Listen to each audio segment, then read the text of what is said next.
এইটুকু জানি যে রাষ্ট্রীয় প্রতিষ্ঠান এবং সরকারি কর্মচারী এই দুটোর মধ্যে পার্থক্য আছে।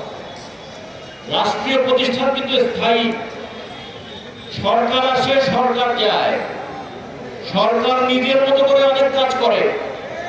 কিন্তু যখন কেউ রাষ্ট্রীয় কর্মচারী হয় তখন সরকার আসুক বা সরকার যাক, তিনি রাষ্ট্রের কর্মচারী হিসেবে বিবেচিত হবেন।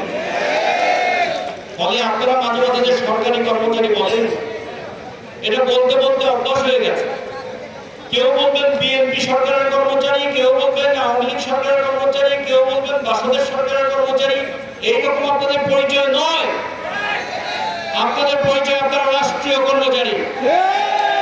আমাদের রাষ্ট্রের একটা আইন আছে, শ্রম আইন 2006, সেটা ইতিমধ্যে 2 বার সংশোধন হয়েছে, তৃতীয়বার সংশোধন হলো। সেই শ্রম আইন অনুযায়ী 7 ধরনের শ্রমিকের কথা বলা আছে। রাষ্ট্রের যে আইন, সেই আইন অনুযায়ী 7 ধরনের শ্রমিকের কথা বলা আছে।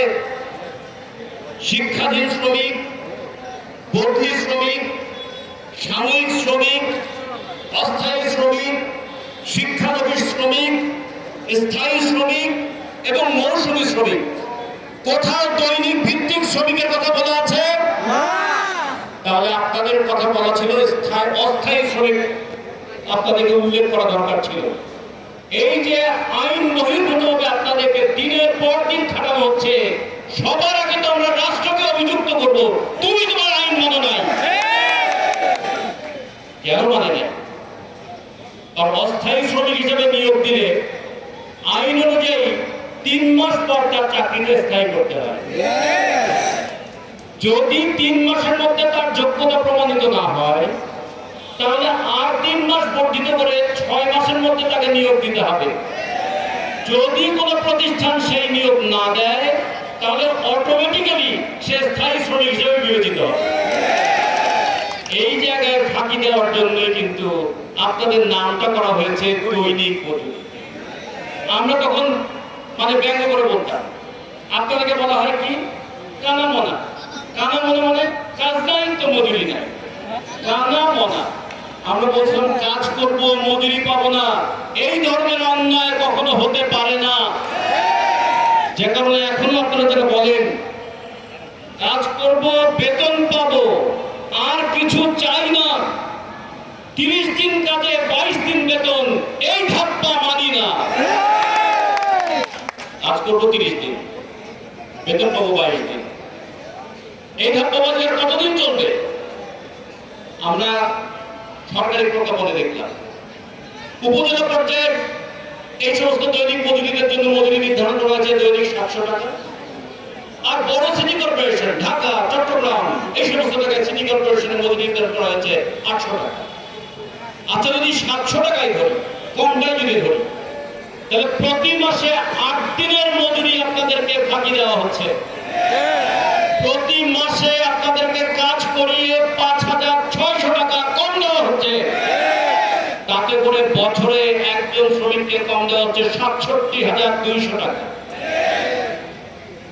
যদি আপনাদের কাজটা স্থায়ী হয়, যে কাজ করেছেন সেই বেতনটা যদি পেতেন, তাহলে কত টাকা লাগতো? তাহলে বাড়তি আর লাগবে মাত্র ৩৩৬ কোটি টাকা। আমাদের এবারে বাজেট হয়েছে ৯,৩৮,০০০ কোটি টাকা। ৯,৩৮,০০০ কোটি টাকার বাজেটে আপনাদেরকে বৈষম্য, ধাপ্পা, চুরি, প্রতারণা, এটার হাত থেকে বাঁচানোর জন্য ৩৩৬ কোটি টাকা কি অনেক টাকা? আমরা এই প্রশ্নটা উত্থাপন করতে চাই। প্রথমত এটা একটা প্রতারণা, দ্বিতীয়ত এটা দেওয়ার সামর্থ্য আমাদের রাষ্ট্রের আছে, তৃতীয়ত এই টাকা শ্রমিকরা দেশের জন্যই ব্যয় করে। 700 টাকা বেতন হলে আপনাদের মাসে বেতন হয় 15,৩০০ টাকার মতো, 400 টাকার মতো। আপনারা আর কিচ্ছু যদি নাও করেন, তাও প্রতি মাসে 2,250 টাকা করে রাষ্ট্রকে ভ্যাট দেন। এগুলো জিনিসপত্র কিনে খান, কাপড় চোপড় কিন্তু কিনে নেই, এর বাইরে ভ্যাট দেন আপনারা 2,250 টাকা। কিছু না দিয়ে কিছু চান নাই।